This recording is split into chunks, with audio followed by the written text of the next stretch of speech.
بسم اللہ الرحمن الرحیم۔ السلام علیکم ناظرین۔ دنیا میں سب سے پہلا قتل ایک بھائی نے دوسرے بھائی کا کیا۔ یہ قتل کس کا کیا گیا؟ یہ واقعہ حضرت آدم علیہ السلام کے دو بیٹوں کا ہے کہ کیوں بڑے بھائی نے اپنے چھوٹے بھائی کو قتل کیا اور زمین پر خدا نے خون چوسنا کیوں حرام کر دیا۔ آج ہم آپ کو قرآن مجید کی آیات اور روایات کی روشنی میں حضرت آدم علیہ السلام کے دو بیٹوں حابیل اور قابیل کا واقعہ بتائیں گے۔ قرآن مجید کی سورۃ مائدہ آیت نمبر 27 میں ارشاد ہوتا ہے، اے پیغمبر انہیں آدم کے دو بیٹوں کا حقیقی قصہ سنا دیجیے۔ حضرت آدم علیہ السلام کا ایک بیٹا پیدا ہوا جس کا نام قابیل رکھا گیا۔ ایک روایت میں ہے کہ شجر ممنوع سے آدم علیہ السلام نے جو گندم کھایا تھا اسی کے اجزائے مادیہ سے اس کا نطفہ قرار پایا تھا۔ قابیل کے تھوڑے دنوں کے بعد ایک اور بیٹا پیدا ہوا جس کا نام حابیل رکھا گیا۔ ایک روایت میں ہے کہ قابیل کے 5 سال کے بعد جناب حابیل پیدا ہوئے تھے۔ حابیل میں قدرت نے کچھ ایسی صلاحیتیں دے دی تھی جو قابیل میں نہ تھی۔ یہ نیک، لائق فائق اور اطاعت والدین میں واحد تھا۔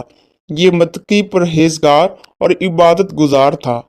قابیل فطری طور پر ان چیزوں سے دور رہتا تھا، نہ اخلاق سمجھتا تھا، نہ نیکی کو اہمیت دیتا تھا، نہ اطاعت والدین کو ضروری سمجھتا تھا۔ غرض یہ کہ یہ دونوں فرزند پلنے اور بڑھنے لگے۔ جب جوان ہو گئے اب ان کے والدین کو ان دونوں کی شادی کی فکر ہوئی۔ حضرت آدم علیہ السلام نے بارگاہ خداوندی میں اپنے دونوں بیٹوں کی شادی کے بارے میں عرض کی۔ خداوند عالم نے انسان کی صورت میں ایک جنیا عورت کو قابیل کے لیے بھیج دیا جس کا نام بعض روایات میں امالہ لکھا گیا ہے اور بعض میں جہانتا لکھا گیا ہے۔ حضرت آدم علیہ السلام نے قابیل کی شادی اس کے ساتھ کر دی۔ وہ دونوں میاں بیوی ایام حیات گزار رہے تھے کہ خداوند عالم نے ایک حور کو انسان کی صورت میں حابیل کے لیے بھیج دیا جس کا نام نزلہ تھا۔ حضرت آدم علیہ السلام نے حابیل کی شادی اس کے ساتھ کر دی۔ قابیل نے اپنی بیوی کے جنیا ہونے اور حابیل کی بیوی کے حوریہ ہونے کو محسوس تو کیا لیکن اس سے زیادہ اہمیت نہ دی۔ اس دوران میں حضرت آدم علیہ السلام نے حابیل کی صلاحیتوں کی روشنی میں حکم خداوندی سے حابیل کو اپنا جانشین بنانے کا اظہار کر دیا۔ قابیل کو جو ہی یہ ارادہ معلوم ہوا تو بھڑک اٹھا اور غصے کی حالت میں باپ کے پاس آ گیا اور کہنے لگا، آپ نے ایک تو یہ بے انصافی کی کہ مجھے جنیا عورت دی اور حابیل کو حوریہ دی، اور اب یہ بڑا ظلم مجھ پر کیا ہے کہ میرے بڑے ہونے کے باوجود مجھے نظر انداز کر دیا گیا ہے اور اپنا خلیفہ حابیل کو بنانے کا فیصلہ کیا ہے۔ میں اسے کسی صورت میں تسلیم نہ کروں گا۔ پھر بولا، اچھا یہ بتائیے یہ کچھ آپ نے اپنی طرف سے کیا ہے یا خدا کا حکم ہے؟ حضرت آدم علیہ السلام نے فرمایا کہ میری طرف سے اس چیز کے ہونے کا سوال ہی پیدا نہیں ہوتا۔ یہ عمر خلافت خدا کے ہاتھ میں ہے، وہ جسے چاہتا ہے عطا کرتا ہے، میرا اس میں کیا دخل ہے؟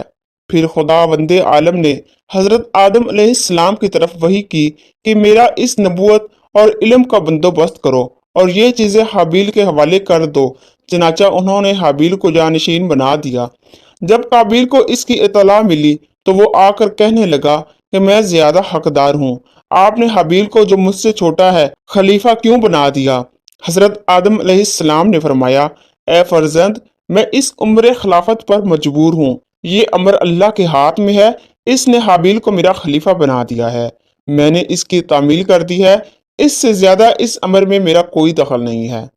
قابیل نے کہا کہ سب کہنے کی باتیں ہیں، میں تو ایک نہ مانوں گا، مجھے معلوم ہے کہ آپ خود مجھ پر میرے چھوٹے بھائی کو ترجیح دیتے ہیں، آپ اسے بہت زیادہ چاہتے ہیں اور میری طرف سے آپ کی توجہ کم ہے، آپ نے جو کچھ کیا ہے خود کیا ہے۔ حضرت آدم علیہ السلام نے فرمایا کہ اگر تم کو غلط فہمی ہے اور تم میرے کہنے پر یقین نہیں کرتے تو پھر دونوں بھائی خدا کی بارگاہ میں قربانی پیش کرو، جس کی قربانی منظور ہو جائے گی وہی افضل قرار دیا جائے گا۔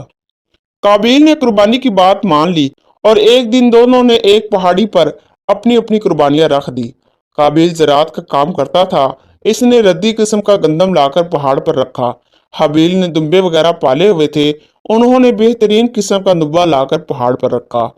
इस जमाने में कुर्बानी कबूल होने का तरीका ये था कि आसमान से एक आग का शोला आता था और जिसकी कुर्बानी कबूल होना होती थी उसे जलाकर खाकस्तर कर देता, और जिसको कबूल करना मंजूर ना होता था वो जूं की तूं पड़ी रहती। गर्ज ये कि कुर्बानी पहाड़ पर रखी गई और शोला आया और उसने हाबील के दुम्बे को खा लिया। कुरान मजीद की सूरह माइदा आयत नंबर 27 में इरशाद होता है, और जब हर एक ने तकर्रब परवरदिगार के लिए एक काम अंजाम दिया तो एक का अमल तो कबूल कर लिया लेकिन दूसरे का कबूल ना हुआ। तबीरी में है कि यह कुर्बानी कबूल न होने का तरीका अहद बिन इसराइल तक बाकी था। आराई से जुल्वी में है कि यही दुम्बा बाद में फिदिया इस्माइली बनकर आया था। इस वाक़े से हजरत आदम अलैहिस्सलाम मुतमईन हो गए और इन्हें ख्याल हुआ कि काबिल को अब पूरा इत्मीनान हो गया, लिहाजा वो हज बैतुल्लाह के लिए रवाना हो गए। अरई से जुल्मी में है कि हजरत आदम अलैहिस्सलाम ने जब हज को जाने लगे तो उन्होंने आसमान से कहा कि मेरे बेटे हाबिल की अमानत के तौर पर हिफाजत करना। इसने इनकार कर दिया। फिर जमीन से कहा कि इसने भी इनकार कर दिया। फिर पहाड़ों से कहा कि उन्होंने इनकार कर दिया। फिर काबिल से कहा तो उसने अपने मकसद के तहत करार कर लिया।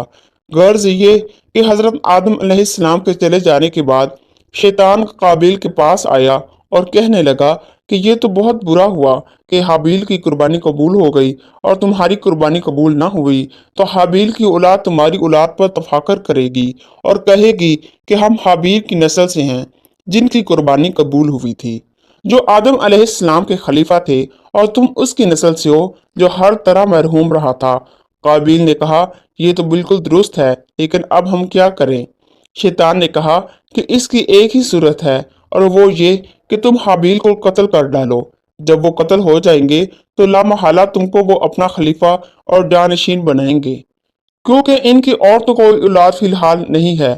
काबिल ने कहा यह तो मशवरा आपका दुरुस्त है, लेकिन मुझे तो ये नहीं मालूम कि किस तरह कत्ल किया जाता है। शैतान ने कहा कि मैं अभी बता देता हूँ। चिनाचा इसने एक परिंदे को पकड़ा और पकड़कर इसे पत्थर पर लिटा दिया और इसके सर को एक दूसरे पत्थर से कुचल दिया। कत्ल की तरकीब सीखने के बाद काबिल जनाब हाबिल के पास पहुंचा और कहने लगा कि मैं तुम्हें कत्ल करूंगा। हाबिल ने पूछा कि मैंने तुम्हारे साथ क्या बुरा सलूक किया है कि जिसके बदले में तुम मुझे कत्ल करोगे? इसने कहा कि तुम्हें आदम ने जानशीन बना दिया और तुम्हारी ही कुर्बानी कबूल हुई, इसलिए मैं तुम्हें जरूर कत्ल करूंगा। काबिल ने कहा कि इसमें मेरी क्या खता है? इसने कहा तुम्हारी खता हो या ना हो, मैं तो तुमको कत्ल करूंगा, क्योंकि अगर ऐसा ना किया तो तुम्हारी नस्ल मेरी औलाद पर तफाखर करेगी। हाबिल ने जब यकीन कर लिया कि ये इस जुर्म अजीम से बाज ना आएगा तो कहने लगे, भाई अगर तुम मुझे कत्ल करना ही चाहते हो तो कर डालो, लेकिन मैं बता देता हूँ कि मेरी तरफ से इसके मुतल्लिक इकदाम ना होगा। मैं तुम्हारी तरफ कतन हाथ ना बढ़ाऊंगा। कुरान मजीद सूरह माइदा आयत 27 और 28 में इरशाद होता है, इसने दूसरे भाई को धमकी दी और कसम खा कर कहा कि मैं तुझे कत्ल कर दूंगा। दूसरे भाई ने कहा अगर तुम मुझे कत्ल करना चाहते हो तो कर डालो, मैं तुमको कत्ल करने के लिए तुझ पर हाथ नहीं चलाऊंगा। मुझे तो अल्लाह से डर लगता है, खुदा तो सिर्फ परहेजगारों का अमल कबूल करता है। इसके बाद वो अपनी जान बचाने के लिए अपने घर से निकल भागे और जंगल में मारे मारे फिरते रहे। काबिल इनका पीछा करता रहा, यहाँ तक कि एक दिन काबिल ने बसरा के इस मकाम पर जिस जगह जामिया मस्जिद बनी है, हाबिल को एक पत्थर पर सोता हुआ पाया। वो इनके करीब गया और एक बड़ा पत्थर उठाकर हाबिल के सर पर दे मारा। सर से खून बहने लगा और जनाब हाबिल ने तड़प तड़प कर दम दे दिया। कुरान मजीद सूरह माइदा आयत नंबर 30 में अरशाद होता है, सरकश नफ्स ने भाई के कत्ल के लिए इसे पुख्ता कर दिया और इसने इसे कत्ल कर दिया। जनाब हाबिल का कत्ल होना था कि सारे आलम में तब्दीलियां पैदा हो गई। आसमान का रंग बदल गया, सूरज को ग्रहण लग गया, दरख्तों से फल गिर गए, जमीन में जलजला आ गया, दरख्तों में कांटे निकल आए। ये हाल देखकर हजरत आदम अलैहिस्सलाम ने जनाब जिब्राइल अलैहिस्सलाम से पूछा कि इन तब्दीलियों का क्या सबब है? मुझे ऐसा मालूम होता है कि कोई बहुत बड़ा हादसा हो गया है। हजरत जिब्राइल अलैहिस्सलाम ने फरमाया कि ए आदम, तुम्हारे बड़े बेटे काबिल ने तुम्हारे छोटे बेटे हाबिल को, जिन्हें तुम अपना खलीफा बना आए थे, शैतान के वर्गलाने से कत्ल कर दिया है। यह सुनना था कि हजरत आदम अलैहिस्सलाम सख्त गमगीन और रंजीदा हो गए और बेपनाह रोने लगे। इसके बाद जनाब जिब्राइल से कहा कि मुझे वापस ले चलो। हजरत जिब्राइल अलैहिस्सलाम ने फरमाया, तुम पहले हज से फरागत करो, इसके बाद वापस जाना। अलगर्ज बदबख्त काबिल जनाब हाबिल को कत्ल करने के बाद इनकी मैयत को छुपाने की कोशिश करता रहा, लेकिन इसकी समझ में ये ना आया कि इसे करे तो क्या करे, क्योंकि ये पहली मैयत थी और दुनिया का पहला कत्ल था जो इस जमीन पर वाक़या हुआ। आराइस सोलबी में बेहवाले तबरी में है कि जब हाबिल कत्ल हो गए, कुछ जानवरों ने इनको घेर लिया। सब इस कोशिश में लग गए कि इनकी मैयत को अपनी खुराक बनाएं। ये देखकर काबिल ने इसे पुश्त पर लाद लिया और लादे लादे हैरान परेशान फिरता रहा। वो जहां जाता था वहां दरिंदे इसके पीछे पीछे जाते थे और इस इंतजार में थे कि ये इसे फेंके तो हम खाएं। गर्ज ये कि इसे लादे हुए जब कुछ अरसा गुजर गया और इसमें बू पैदा हो गई तो खुदावंदे आलम ने दो कौवों को काबिल के सामने भेज दिया। वो आए और आपस में लड़े, एक ने दूसरे को मार दिया। जिंदा कव्वे ने मुर्दा कव्वे को अपने पंजों और चोंच से जमीन में गड़ा खोद कर दफन कर दिया। काबिल ने दफन का जब ये तरीका देखा तो ये कहते हुए कि अफसोस, मैं कव्वे जैसा भी नहीं, एक गड़ा खोद कर हाबिल की मैयत को दफन कर दिया। कुरआन मजीद की सूरह माइदा आयत नंबर 31 में इरशाद होता है कि अब अल्लाह ने एक कौवा भेजा जो जमीन खरीदने लगा ताकि इसे दिखाए कि अपने भाई की लाश को कैसे छुपाए। इस वक्त काबिल अपनी गफलत और जहालत से परेशान हो गया और चीख उठा कि मैं इस तरह अपने भाई का जिस्म दफन कर दूं। बहरहाल वो अपने किए पर नादम व पशेमान था।